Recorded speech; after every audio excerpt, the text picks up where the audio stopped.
Hey everyone, welcome to Captured. So finally, Megan Thee Stallion and NBA star Klay Thompson looked pretty solid once they made their relationship public. Megan even dropped $300,000 on a luxury watch for him. Yeah, a $300K watch.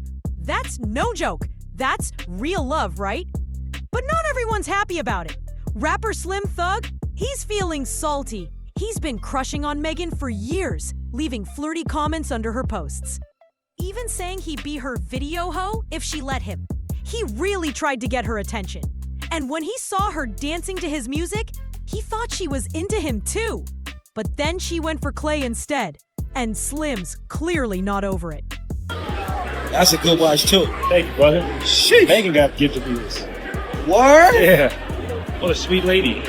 But Megan rejected Slim Thug. And no, Slim Thug just told me I want you. I just like your music, man. Ever since Megan went public with Klay Thompson, the two have been everywhere. Walking red carpets, smiling for cameras, even golfing side by side. They look happy, like a real couple. But behind the scenes, Slim Thug isn't taking it well. He's watching it all play out, and it's definitely getting to him. See the Stallion dancing to Thug from around the way and still tipping. If that ain't a, hey, I want you daddy call, I don't know what is. So I'm just waiting on my day, kid. I'm just waiting on her to come to Houston and hit my line. Let's be real. Slim Thug is just salty. He's mad that Megan chose Klay Thompson. Why he ever thought he had a real shot, no one knows. But honestly, it's time for him to move on. And he's not the only one speaking up. Even former NBA legend Shaquille O'Neal had something to say. He claimed Megan and Klay won't last. But here's the twist. Shaq was also showing interest in Megan before. So maybe these guys are just bitter that she picked someone else. Seems like Klay's relationship with Megan has a few people in their feelings. When you didn't think I was that you ain't give Slim that chance, but you gave that you thought was that chance. He not around 25 years later still buying Rolls Royces. I seen you get, I seen you go through all that. I seen it, and I'm still in shape like a. This is what you gotta live with. If you a tough like me, you gonna get your time to shine. They have to live what they told you no. Okay, if it ain't me, let's see how that work out for you. Let's see what you end up with. Yeah, I like to watch. I like to watch. You know what I'm saying? I ain't wishing you no bad luck either, because we don't connect. I ain't saying that at all. Don't get it twisted. That's not what I'm saying. But yeah, I'm gonna look and watch. I'm gonna pay attention. I'm gonna sit back and I'm gonna see and I'm gonna say, didn't appreciate me. Told me no. Ha! Could have been in the Rolls Royce. Could have been in the drop Lambo. Could have been in the penthouse. Could have been at the Boss Light Resort. Coulda, woulda, shoulda. Yeah. And that's, as much as I like the Stallion, I'm not trying to, I want to be treated like the king, man. She a whole queen. That's expensive. Did you see the watch she bought that 300? Man, what kind of gift you got to buy back if she give you a $300,000 watch? I can't have no woman, little boy in me. You know what I'm saying? Like, I represent boss energy. I cannot have a woman buying me a $300,000 watch expecting me to buy her, some of that magnitude right back. Hey, baby, hey, I know where I'm supposed to be, and that ain't it. So, yeah, that's not real. I shoot for the stars, and I get dissed by the biggest. But you gotta live with that no. You gotta live with that no. Damn, you gotta live with that no. Just know that while you out here throwing them no's around, I'm watching. I'm on your story. I'm on your Instagram. I see that you ended up with. I see it. I see you struggling. I see you going through your shit. I see how that shit didn't last long. You thought you was doing that shit lasted 2 months. You thought you had a square dude. He went to college. He was a straight square. Oh, Slim Thug, I ain't with you. I with somebody who, a lawyer who went to Harvard and all this educated Some folks don't believe this relationship is real at all. Even I think Megan and Klay might be using it for PR, but not from the start. It probably began with Klay sliding into Megan's DMs, just trying to hang out. She said yes, and they started seeing each other quietly. Then, Megan's team stepped in. Maybe they thought going public with Klay would boost her image and help distract from some bad press. Honestly, it wouldn't be shocking if Roc Nation got involved. And let's not forget, Megan gave Klay that $300,000 watch right around the time they went public. Now, this doesn't mean they're faking everything. I do think there's real attraction.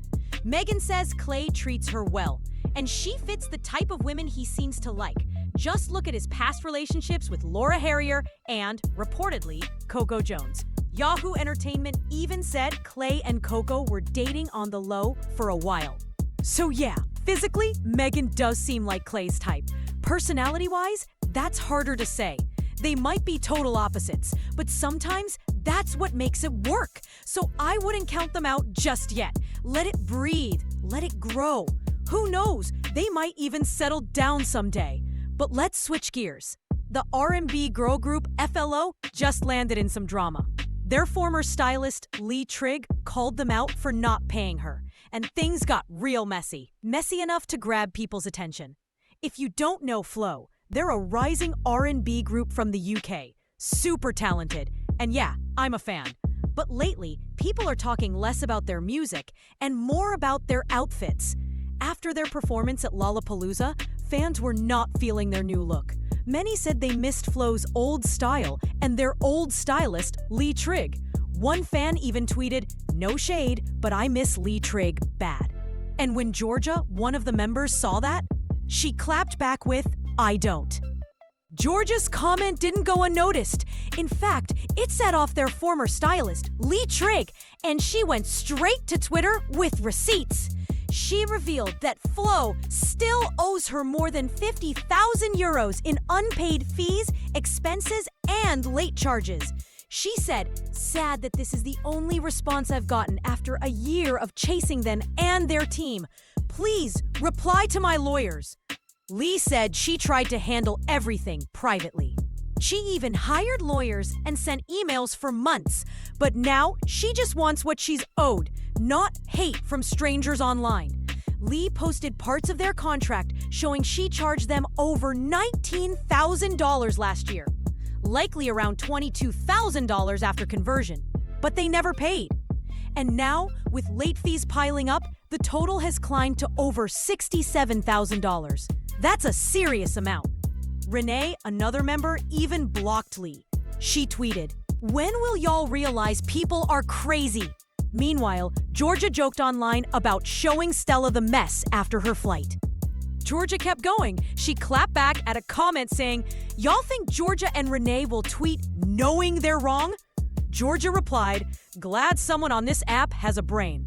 She said she doesn't care about hate, but won't let lies slide. Then she posted a photo of an outfit with a hole in it, writing 50K beside it.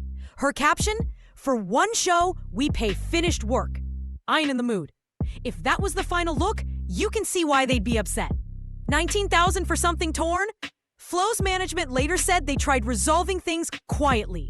Last year, Leanne designed their show outfits, but they claim the clothes arrived unfinished, even for dancers. They had to scramble for backups. They also said Flo paid Lee over 100,000 euros in just 6 months. The group had no payment issues until their new management took over. Lee clapped back, saying she never heard of 364 management. Only worked with RUOK management. And yes, she posted receipts. Turns out 364 management is a startup, and it's run by Georgia's boyfriend.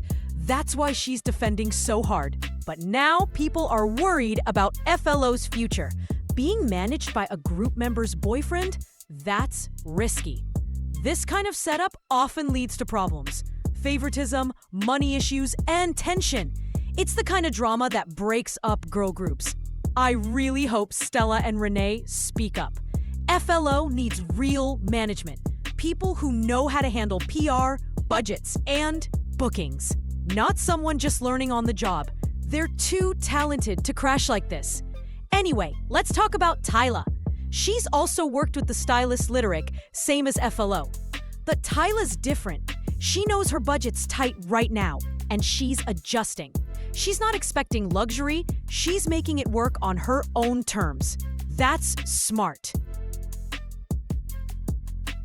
Tyla's just being real. Her label, Epic, has already spent millions on her, so the money isn't flowing like it used to. And now there's legal drama around her hit song, Water. Her producer's being sued, and Tyla's getting dragged into it too. With all that going on, it makes sense her budget's tighter. Her team isn't going all in on a big album. Instead, they dropped a 4-song mixtape to test the waters and see what fans like. The project? We Want to Party. And honestly, I love it. Every song hits, especially Is It, Is It. That track is fire.